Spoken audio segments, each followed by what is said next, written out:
A top tip and the first stage of fault finding when you do any sort of fault finding work is a bit of a twist on modern conversation, really, because you want to talk and not listen.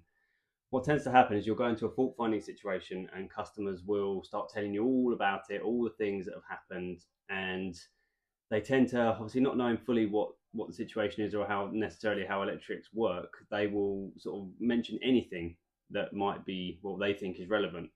But what I found in the past is it can completely throw you off because they'll tell you all kinds of things, and some of it's completely not related at all.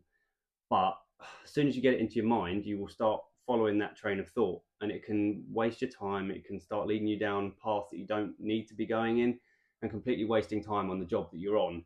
What you really need to do is, before I've maybe listened to them for briefly about what the initial problem is, but then you immediately want to jump in with questions yourself. You want to be asking if these faults have happened before at all, even if it was months ago. Is something similar happened on the same circuit or the same RCD being a problem?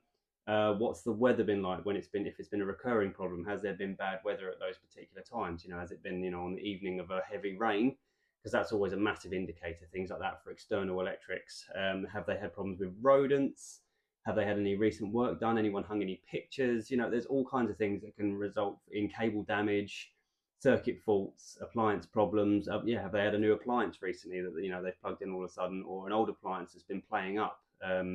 It may be related, but you want to jump in first with all those questions, because the fact that you're asking them can really narrow down what the issues are and can really break down fault finding before you've even got a tester out. Before you've even, there's been so many times when I've pretty much figured it out, or we as a team have pretty much figured it out before we've even got a tester out or even looked at the circuit, just by asking the questions and by what the customer has then told you from those questions.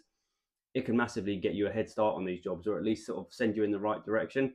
The last thing you want to do is be listening to the whole sort of story of what they're saying, and they're saying, oh, at the same time, a light blew upstairs and all this sort of stuff when it was on a ground floor circuit fault, because the two are probably completely unrelated. It could be sheer coincidence, but all of a sudden you're then thinking, oh, I wonder why that's happened, and then you're wasting time going and looking at all sort of other areas when you really don't need to. So yeah, you want to be taking the lead in these situations and asking the right questions, because they can make a huge difference in regards to finding faults.